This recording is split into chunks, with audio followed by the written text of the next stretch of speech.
Good afternoon, hello and welcome to StudentSOS. Or if you've been here before, thank you for joining us again. Welcome back to StudentSOS. So this afternoon what I decided I wanted to have a little chat with you about, rather than using the diagrams that I've been using for the Year 12 work at the minute, oh that's my chair, I'm so sorry, is I'd like to chat with you a little about cancer. So the last video that was up was about mitosis, and that told us a bit about cell division.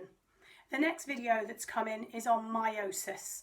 Now that's an A2 concept for most courses, but it's a good idea, I think, to learn the two at the same time, because there's a lot of overlap, but there's also some significant and important differences between the two processes. And if you learn them in tandem, which isn't always the case with the A-level syllabus, if you learn them in tandem, then you can pick out the similarities and differences at the same time.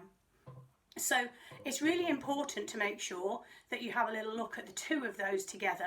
But the reason that I'm going to look at cancer at this stage is because something else within this topic area that you need to look at, again this is an AS content, is cell cycle.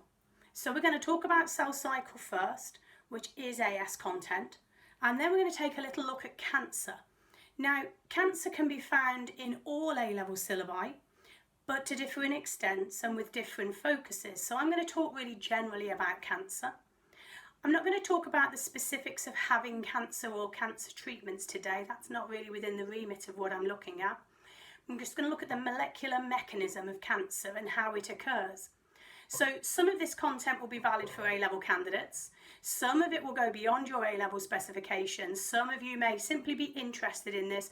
And those of you who are not yet at A-level study for science, please don't worry. My intention is to make the majority of this video accessible to anybody with any level of interest in the science of cancers. So before I was a teacher, I was a cancer research scientist. So my plan is just to give you a really brief cellular and molecular view of cancer and exactly what that means. So hopefully all of you will find this informative. Please, if you enjoy the content and you find it useful, give us a thumbs up, and indeed consider subscribing to us. If you click the subscribe button, you'll be notified when we release new content. At the moment I'm heavily focused on Year 12, but we will cover everything from year 7 and just prior to Year 7, in fact for the 11 plus, all the way through to BMAT and UCAT examinations, which some of you will be taking very soon. So please stay tuned and hit that notifications button, that subscribe button, if you'd like to be advised of new content. We're a new channel, we've only been around for a few weeks, but we're trying to post twice a week.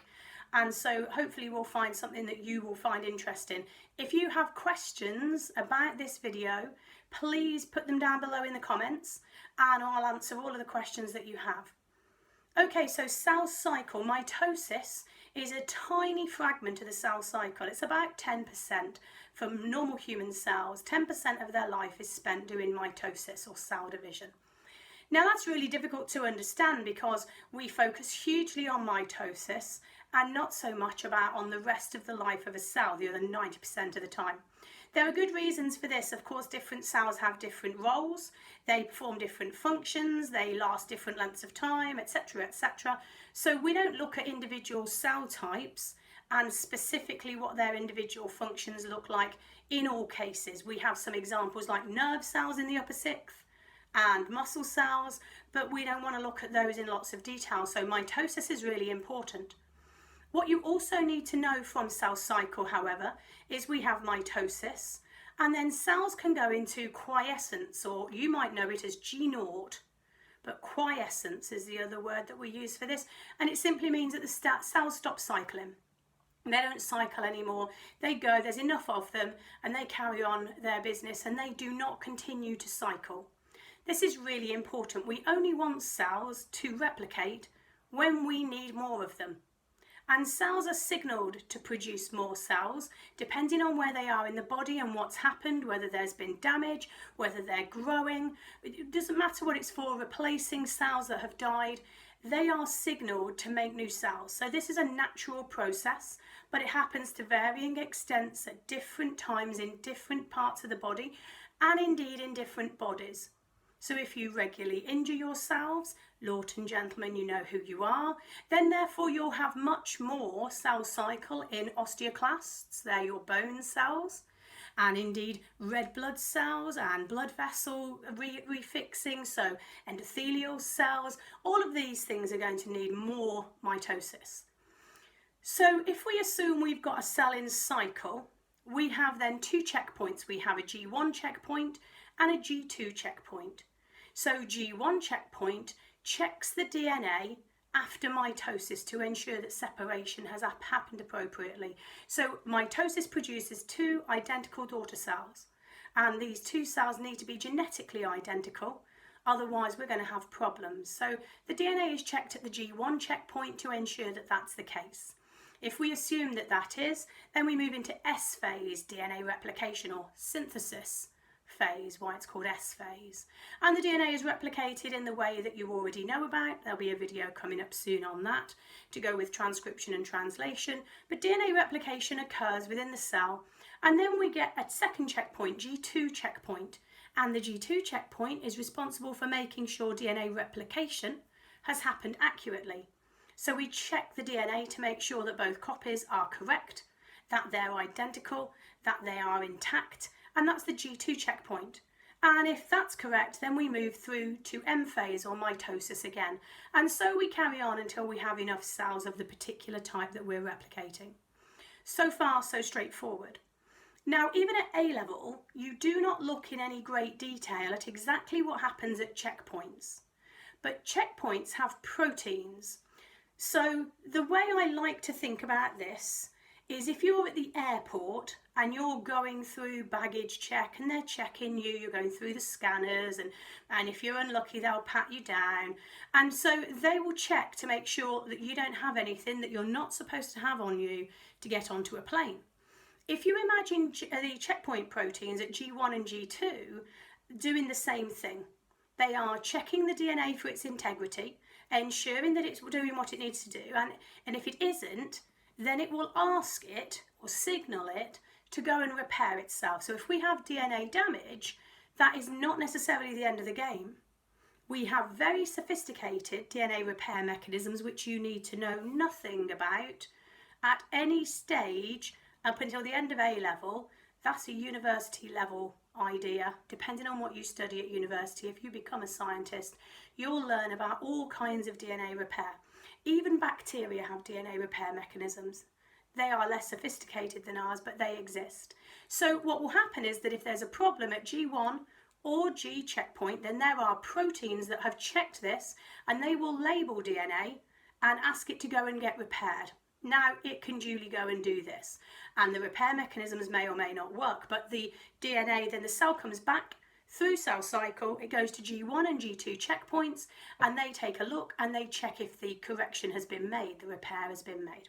If it has been made, cell cycle can continue. But if it hasn't been made, then what will happen is that P53 or other checkpoint proteins will ask it to do that again and say, look, you've missed a bit. You need to go back and fix that. If after a couple of attempts that can't be done, either because it's not being done or because it's physically not possible for the cell to do that repair, then the checkpoint proteins will trigger apoptosis or apoptosis, which if you're an A-level student, I hope you've heard of. If you're anything earlier than an A-level student, you probably have not heard of apoptosis or apoptosis. It's also called programmed cell death, PCD. Now this seems a little extreme, but what it does is it causes the cell to kill itself. So we have lysosomes. These are little vesicles filled with digestive enzymes. Year 12s, you should already know about these. And their job is to digest pathogens that are taken in by white blood cells. But also, they're there so that if anything goes wrong with the cell, it's able to digest the cell, and then white blood cells will come and clear away the mess. And although that seems extreme, what it actually does is ensures that we don't have cells that will misbehave in the body. So this mechanism is extremely powerful. I mentioned a protein called P53.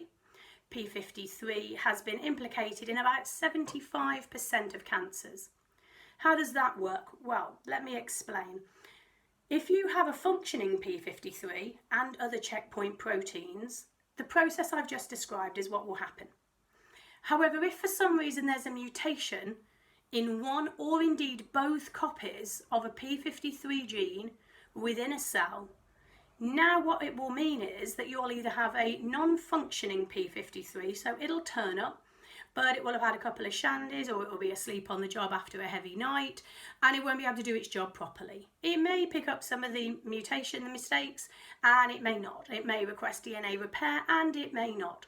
Alternatively, of course, you could have a non-functioning, that we know that mutations can cause non-functioning proteins, and consequently, p53 just doesn't arrive.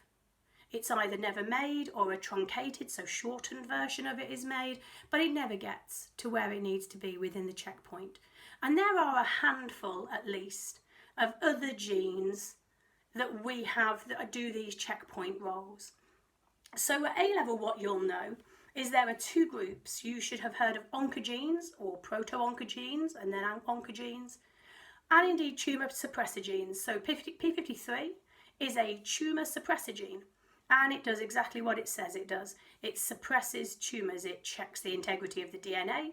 If the DNA is faulty, it asks it to be repaired within the cell. If it can't be repaired, p53 is responsible for making sure that the cell undergoes apoptosis and is cleared away and gotten rid of so it can't replicate. Now, if we have mutation in p53 and similar tumour suppressor genes, what's going to happen is that cells are going to get through with damaged DNA. And the other type of gene is called a proto-oncogene. That's what they are when they are normally functioning within the DNA.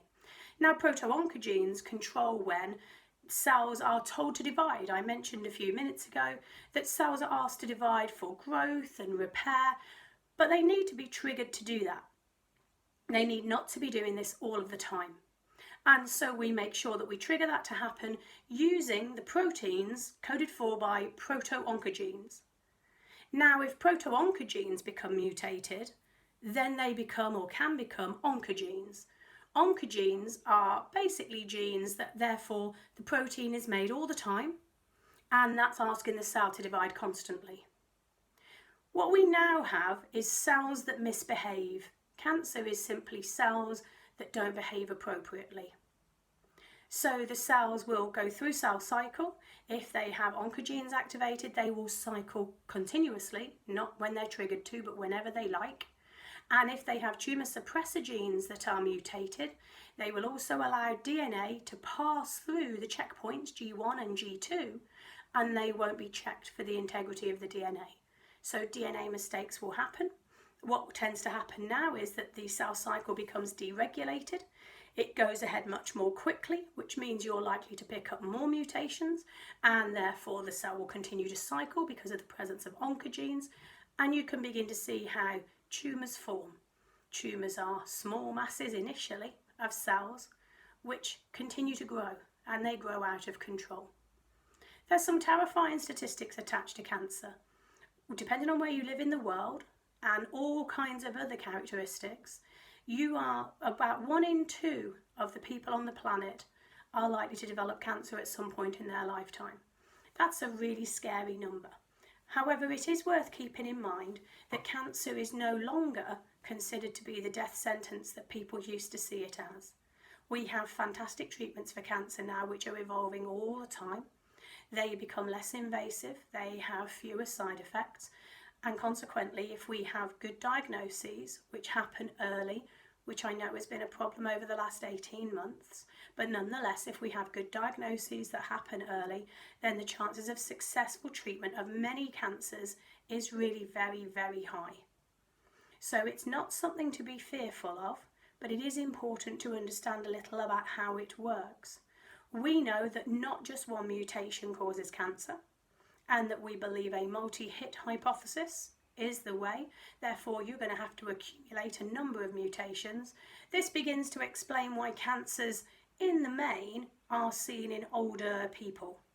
This is why that happens, because the cell doesn't misbehave because it has one mistake in it. It misbehaves because it has multiple mistakes within the same cell. Cancers become much more problematic, of course, when they stop being one solid mass. cells break away. They travel in the blood vessels or they travel to the lymphatic system. So that's your lymph nodes in your neck, in your armpit and in your groin. If you imagine your lymph nodes a little bit like being a motorway junction. And this will allow access to cancer cells to the whole of the body. This process is called metastasis, and this makes cancers incredibly difficult to treat in many cases because now the cancer cells can be everywhere. And there's no certainty that if you remove a tumour, a physical lump, that you'll have all of the cancer cells. Again, if you have an early diagnosis, the chances of metastasis are much smaller in most cases.